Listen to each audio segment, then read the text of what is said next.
Hello friends, मी वर्षा आपलं सर्वांचं मनापासून स्वागत करते. कसे आहात सगळे? मी मस्त आणि मजेत आहे. तर आजच्या व्हिडिओमध्ये आपण जवसासोबतच म्हणजेच फ्लॅक्स सोबत आपण कोणत्या वस्तू ॲड केल्यानंतर केसांना कोणते बेनिफिट्स मिळणार आहेत, हेअर केअर रूटीनमध्ये जवसाचा कशाप्रकारे वापर करायचा, त्याने आपलं पूर्ण रूटीन पण सेट होईल आणि केसांना त्याचा फायदा पण होईल. जवस हे आपल्या हेल्थसाठी, स्किनसाठी आणि हेअरसाठी खूप महत्त्वाचं आहे आणि खाण्यासोबतच त्याचा तेवढाच उपयोग करायचा आहे. तर असे 5 वेगवेगळ्या गोष्टी बघणार आहोत आणि त्याच्यामधील पहिली जी गोष्ट आहे की नाही, तर जवसाचा फक्त आणि फक्त जवसाचा वापर करून आपण एक स्कॅल्प सिरम किंवा एक टोनर म्हणू शकता किंवा एक हेअर मास्क असा म्हणू शकता तुम्ही, की याच्यामध्ये खूप जास्त वस्तू नाहीत, पण तो तेवढाच महत्त्वाचा आहे. तर इकडे फक्त जवसाचा वापर करायचा आहे. मी मेथ्या याच्यात ॲड केलेल्या आहेत, पण ते ऑप्शनल आहे. कारण की बघा, फक्त जवसच पुरेसं आहे आपल्या केसांसाठी. त्याचं जे जेल बनतं की नाही, तर ते 1-1.5 ग्लास पाण्यामध्ये मी 3 चमचे जवळ-जवळ जवस टाकलेला आहे आणि 1-1.5 चमचाच मी मेथीदाणे टाकलेले आहेत. मेथीदाणे याच्यासाठी टाकलेले आहेत, की ते केसांसाठी खूप गरजेचं आहे. केस गळती कमी होण्यासाठी, केस वाढण्यासाठी आणि सगळ्यात महत्त्वाचं मेथीमध्ये सुद्धा प्रोटीन असतं. त्याच्यामुळे आपल्या केसांना खूप स्मूथ आणि एकदम शायनी बनवतो. तर ह्या सगळ्या गोष्टी आहेत. त्याच्यामुळे जवसासोबत मी मेथ्या ॲड केलेल्या आहेत. पण आजच्या व्हिडिओमध्ये जर तुम्ही म्हणाल ना, तर फक्त आणि फक्त जवसाचं जेल करायचं आहे. जवसच पुरेसं आहेत आपल्या पूर्ण केसांना एकदम ट्रीट करण्यासाठी चांगल्या प्रकारे. तर चांगलं त्याचं जेल बनवून घ्यायचं आहे. एक 5 ते 7 मिनिट उकळल्यानंतर एक पातळसर त्याचं जेल बनतं. फक्त जर तुम्हाला स्कॅल्पला लावायचं असेल ना, तर तुम्ही थोडंसं घट्टसर बनवा आणि तुमच्या सगळ्या केसांना लावायचं असेल ना, तर थोडंसं पातळसर बनवा. म्हणजे तुम्हाला कशा प्रकारात लावायचं आहे की नाही, त्याच्यानुसार तुम्ही ठरवायचं आहे की त्याला कमी जास्त म्हणजे त्याचं थिकनेस. तर असं हे मी थोडंसं पातळसरच करणार आहे. कारण की बघा, पहिला जो प्रकार आहे की नाही, तर तो एकदम पातळसर जेलचा आहे, जो आपण तेलासोबत लावणार आहे, म्हणजे ऑइलिंगसोबत लावलं जाणारं जेल.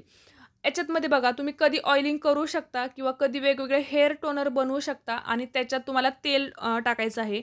तर या ठिकाणी फ्लॅक्सीड जेल सोबतच आपल्याला तेलाचा वापर करायचा आहे. आणि जसं की ऑइलिंग आपण रूट्सला स्ट्रेंथन देण्यासाठी किंवा स्कॅल्प आपलं एकदम हेल्दी बनण्यासाठी, केसांची वाढ योग्य प्रमाणात होण्यासाठी किंवा ज्या वस्तू आपण नॅचरल वस्तू यूज करतो की नाही, त्याचे गुडनेस जे आहेत ना, ते तेलासोबत आपल्या पूर्ण रूट्सला भेटण्यासाठी उपयोग करतो. तर असं हे जेल बनलेलं आहे. फ्लॅक्सीड जेल खूप सुंदर आहे. केसांसाठी तेवढंच हेल्दी आहे.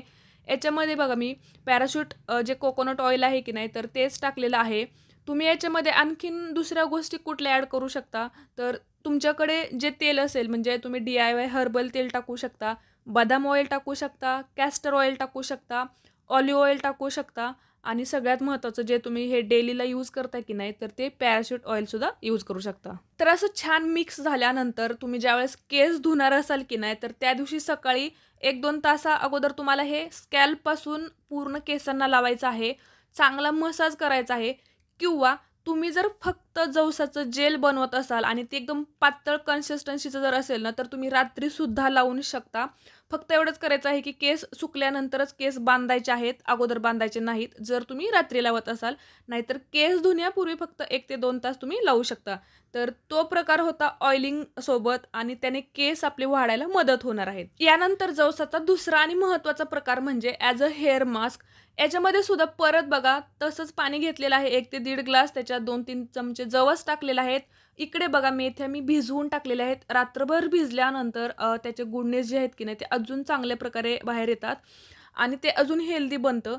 आणि त्याच्यासोबतच आपल्याला जास्वंदीची फुलं टाकायची आहेत. या तीनही वस्तू खूप चांगल्या प्रकारे उकळून घ्यायच्या आहेत. या 3 वस्तू ज्यावेळेस एकत्र येतात की नाही, तर बघा, पहिला जो प्रकार होता त्याच्यापेक्षा अजून हेल्दी हेअर मास्क बनतो. याच्यामध्ये जास्वंदीची फुलं असल्यामुळे केस वाढायला तर मदत होतेच, कारण की जास्वंदीच्या फुलामध्ये असे गुडनेस आहेत की ते केस वाढायलाच मदत करतात आणि त्याच्यासोबतच ऑल ओव्हर केसांना हेल्दी ठेवायला, म्हणजे पूर्ण पासून टोकांपर्यंत केस आपले हेल्दी व्हायला आणि एकदम स्ट्रॉंग व्हायला मदत होते. तिसऱ्या प्रकारामध्ये बघा, आपण जवसासोबतच तांदळाचं पीठ वापरणार आहोत आणि जास्वंदीची फुले वापरणार आहोत. या दोनही गोष्टी अशा आहेत, तीनही म्हटलं तरी चालेल, की ऑल ओव्हर केसांना कंडिशनिंग करण्याचं, स्मूथ करण्याचं, एक चमक आणण्याचं काम करतात आणि त्याच्यासोबतच तीनही वस्तू खूप हेल्दी आहेत केसांसाठी स्पेशली. त्याच्यामुळे केस वाढायला आणि आपलं स्कॅल्प हेल्दी व्हायला खूप मदत होते. तर तांदळाचं पीठ थंड असतानाच मिक्स करून घ्यायचं, म्हणजे गाठी होत नाहीत.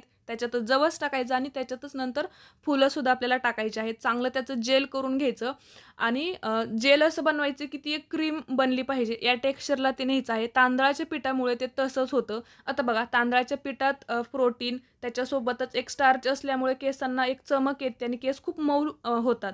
जास्वंदीच्या फुलाचं सुद्धा तसंच आहे. केस वाढायला मदत होते आणि खूप सॉफ्ट होतात केस आणि जवसाचं पण तेच आहे. Omega 3 fatty acids, protein, vitamin E, B असल्यामुळे की नाही खूप महत्त्वाचं आहे जवस आपल्या केसांसाठी. कंडिशनिंगचा मेन सोर्स आहे आणि केसांना मॅनेज करण्याचं काम करतं जवस. त्याच्यामुळे स्पेशली बघा स्पा क्रीम बनवायची असेल ना, तर त्याच्यात जवस असायलाच पाहिजे. जवसाशिवाय तुमची स्पा क्रीम होणारच नाही. त्याच्यातच परत मी 2 चमचे ॲलोवेरा टाकलेला आहे, ऑलिव्ह ऑइल टाकलेला आहे. अजून तुम्ही याच्यात व्हिटॅमिन ईची कॅप्सूल टाकली ना तरीसुद्धा चालेल. खूप हेल्दी बनते ही क्रीम. महिन्यातून एकदा ही प्रोसेस करायची आहे. केस धुतल्यानंतर संपूर्ण केसांना लावा. 1 तासानंतर केस परत शॅम्पूने किंवा थोडाच शॅम्पू वापरा आणि धुवून टाका.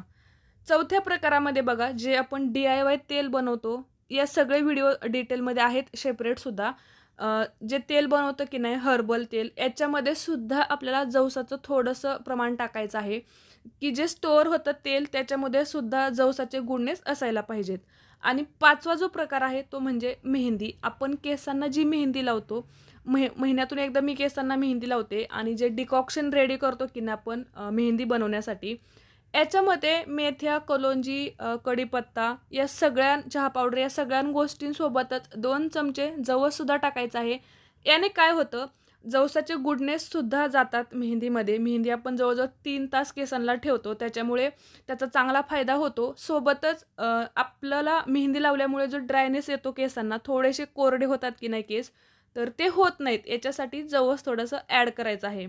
तर आता तुमच्या लक्षात आलेलं असेल ऑइलिंगपासून मेहंदीपर्यंत आपण कोणत्या स्वरूपात जवस वापरायचे आहेत, त्याच्यासोबतच कोणतं साहित्य घेतल्याने आपल्या केसांना कसा फरक पडतो आणि कोणत्या साहित्यांमुळे कसा हेअर मास्क तयार होतो. सगळ्याच गोष्टी डिटेलमध्ये सांगितलेल्या आहेत. त्याच्यासोबतच जवसाचे अजून खूप सारे उपयोग आहेत. जसे-जसे मी व्हिडिओ बनवत जाईल, तसे-तसे त्या गोष्टी तुम्हाला सांगतच जाईल. तोपर्यंत हे जे वापर आहेत की नाही, यांचा असा वापर करून तुम्ही तुमचं महिन्याचं जे रूटीन आहे की नाही, तर ते तुम्ही पूर्ण करू शकता. त्याच्यासोबतच बघा जवस आपल्या स्किनसाठी आणि हेल्थसाठी सुद्धा खूप गरजेचं आहे. त्याच्यामुळे तुमच्या खाण्यात सुद्धा जवस पाहिजे. जवसाची तुम्ही चटणी करून ठेवू शकता. त्याच्यासोबतच जवसाचे जे हेल्दी लाडू असतात की नाही, म्हणजे ड्राय फ्रुट्स, त्याच्यासोबतच खजूर आणि तीळ, जवस या गोष्टी टाकून जे बायोटिन लाडू बनतात की नाही, तर ते तुम्हाला आतून सुद्धा खायचे आहेत. तर असं सगळ्या गोष्टी होत्या. कढीपत्ता आणि जवसाची सुद्धा तुम्ही चटणी बनवून ठेवू शकता आणि खाऊ शकता. तर आजच्या व्हिडिओमध्ये स्पेशली तुम्हाला जवसाविषयी माहिती, त्याचे जे उपयोग आणि स्पेशली म्हणजे कोणत्या पद्धतीने जवस लावल्यानंतर काय फायदा होतो हे डिटेलमध्ये सांगितलेलं आहे. तर तुमच्या लक्षात आलेलंच असेल की तुमचा केसांचा टाईप कोणता आहे आणि त्याच्यानुसार तुम्हाला जवस कशा प्रकारामध्ये वापरायचे आहेत. तर हा व्हिडिओ तुम्हाला कसा वाटला हे मला नक्की कमेंट करून सांगा. तुमच्या मैत्रिणींमध्ये शेअर करा आणि या रेमेडीज तुम्ही ट्राय करा. खूप महत्त्वाच्या आहेत. धन्यवाद.